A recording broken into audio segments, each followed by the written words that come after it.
मतलब आज लगभग करीब 40 दिन हो गए किसानों को यहाँ अपना आंदोलन करते हुए। सिर्फ किसान मांग क्या रहे हैं, मतलब हम आपसे जानना चाह रहे हैं, क्योंकि आपने बहुत बड़े जो आंदोलन करे हैं, तो आज किसानों की मांग क्या है? एक एमएसपी की मांग है, उसको भी सरकार जो बार बार टाल रही है। अभी जो किसान की मांग है, फर्स्ट ऑफ ऑल तो आपको थैंक यू कहना चाहूँगी, आपने मौका दिया है बोलने का। मैं कनीज़ फातिमा जी। शाहीन बाग की माँ दादियाँ जो 101 दिन बैठी, तो पूरे भारतवर्ष को चीख चिल्ला के कह रही थी कि ये जो भारत में जो काले कानून आ रहे हैं, ऐसा नहीं कि मुसलमानों के खिलाफ हैं, दलितों के खिलाफ है, किसानों के खिलाफ है, सबको पहले अलग अलग कैटेगरी में बांटा है। ये वाला चीज़ आपके खिलाफ है, ये वाली चीज़ आपके खिलाफ है। मोर देन 80 बिल्स पास हुए हैं, पूरे भारतवर्ष के, भारत के नागरिक के खिलाफ है। वो एक साथ अगर इकट्ठा होते तो लगा था हम लोगों को कि ये इनकलाब उसी वक्त आता और सब कुछ शांत हो जाता, बट ऐसा हुआ नहीं। सबकी बारी, अब सब लोग अपनी अपनी बारी का इंतज़ार कर रहे थे।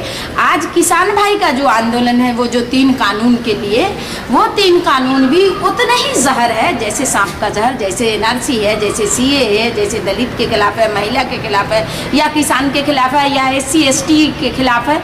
जो भी है, सरकार सारी जनता के खिलाफ कानून लाई है, जनता को बस में करने के लिए। जनता उनके इशारे पे नाचे, एक कानून में बांधेंगे। हम इनफैक्ट ये कहना चाहती हूँ कि हमारी गवर्नमेंट कारपोरेटर और फासिस्ट के हाथों हाइक हो गई है।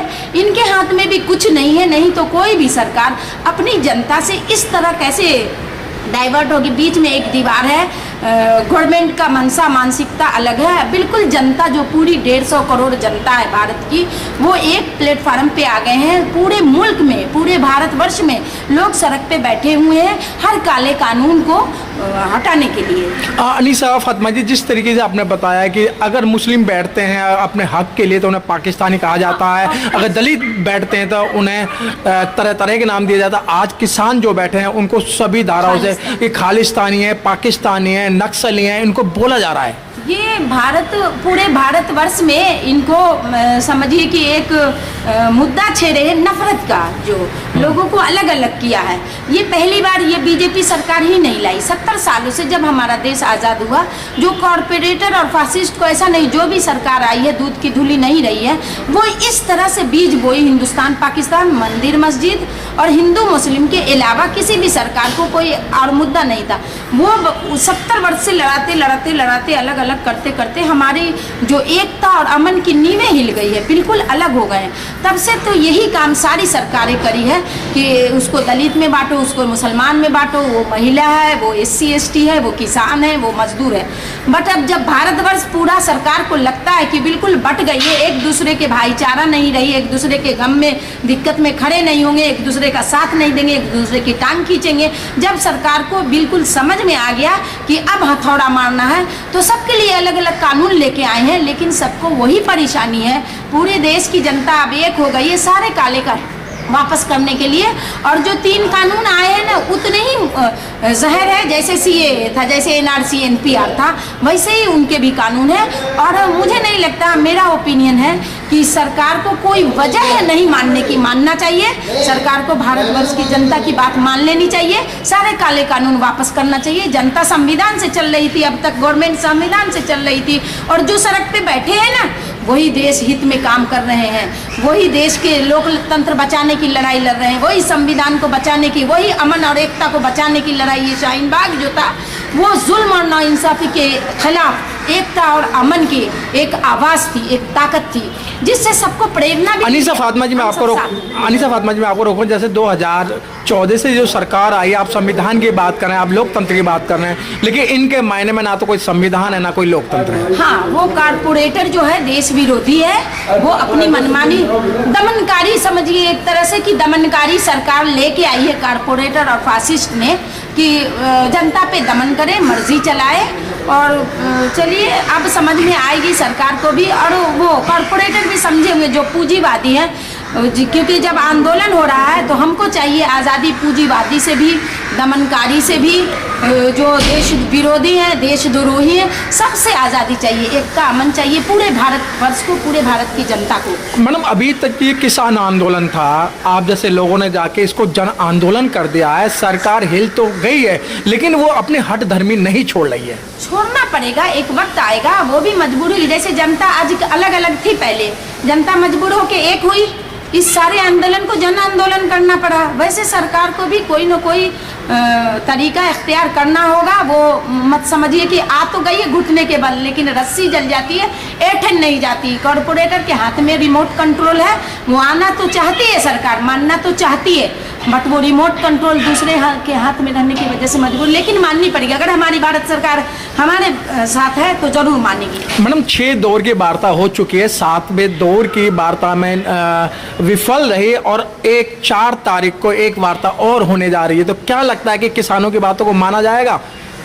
देखिए, मैं कहना चाहती हूँ कि इसके अलावा कोई चारा नहीं, लेकिन जब से NRC हो रहा था तो वार्तालाप की गुंजाइश थी, लेकिन अमित शाह हो या हमारे लॉ मिनिस्टर हो या जो भी हमारे मंत्री हो, वो चाह रहे थे कि जो वो कानून लेके आए हैं उनकी फ़ायदे समझाएं पब्लिक को। तो जो शाहीन बाग की महिलाएं थी, उनके यहाँ तो बच्चा बच्चा इस बात को जानता था कि बस वो समझिए इंसानियत के खिलाफ है, इंसानियत बचाने की लड़ाई थी वो, तो समझ गए थे। इसी तरह हम लोग बात नहीं करें, वार्तालाप नहीं हुआ न, और सरकार सड़क की राजनीति करने लगी। लेकिन अनफॉर्चुनेटली ये जो वार्तालाप किसानों के साथ सरकार की हो रही है बार बार, उसके रिजल्ट भी वही होता जो NRC की महिलाओं से बात करने के बाद होता रिजल्ट। सरकार को एक वक्त में मान लेना चाहिए 40 दिन गुजारने की ज़रूरत नहीं थी, 50 लोग शहीद होने की ज़रूरत नहीं थी। एक एक व्यक्ति जो है भारतवर्ष के लिए इम्पोर्टेंट है, भारतवर्ष का विकास है, भारतवर्ष की ताकत है, हमारे लिए एक एक लोगों की जान प्यारी है। सरकार को इतना लेट नहीं करना चाहिए, मानेगी तो जरूर, लेकिन जल्द से जल्द मान ले। शाहीन बाग की रिक्वेस्ट है, कनीज़ फातिमा की रिक्वेस्ट है कि सरकार मान ले। अनीसा फातिमा जी, अभी तक तो कनीज़ फातिमा जी, अभी तक तो सरकार यही नहीं मान रही थी ये किसान है। हाँ। ये तो कुछ लोग पैसे देके बिठा दिए हैं, महिला जो आ रही है पैसे देके बिठा दिए हैं, किसान जो आ रहे हैं 500-500 रुपये देके बिठा दिया गया है, अभी तक तो इन्होंने किसान नहीं माना। हाँ, ऐसा जब NRC के लिए जो शाहीन बाग की माँ दादी बैठी थी, उन पे भी कई टिप्पणियाँ, अच्छे ओहदे पे बैठे हुए कई लॉ मिनिस्टर, होम मिनिस्टर ने गंदी गंदी टिप्पणियाँ करी, खिलाफ उनके बहुत सारी साजिशें करी। इससे कुछ नहीं होता है, बातों से कुछ नहीं होता है।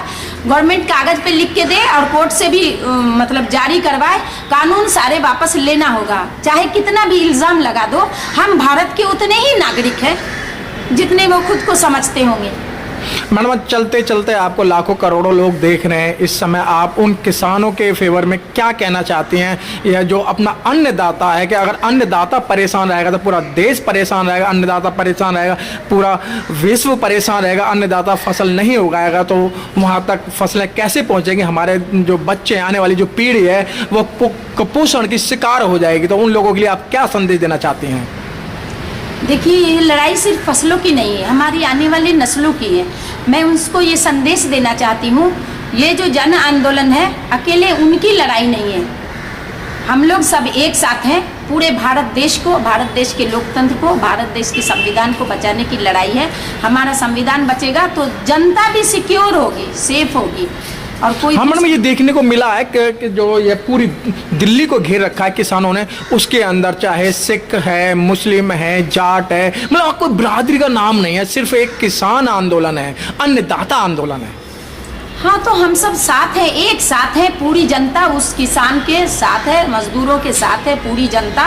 और हम लोग ये जो जन आंदोलन का रूप दिया गया है, क्योंकि परेशानी सबकी अलग अलग होगी। जो कानून पुलिस के खिलाफ भी आएगा, जो कानून मीडिया के खिलाफ भी आएगा अब आने वाले वक्त में, उन सब से पूरे भारतवर्ष को बचाने के लिए माँ दादियाँ बैठी थी। और किसान भाई के साथ हैं हम लोग, मरेंगे भी सड़कों पे, लड़ेंगे भी सड़कों पे, जीतेंगे भी एक साथ। बहुत बहुत धन्यवाद। Press the bell icon on the YouTube app and never miss another update.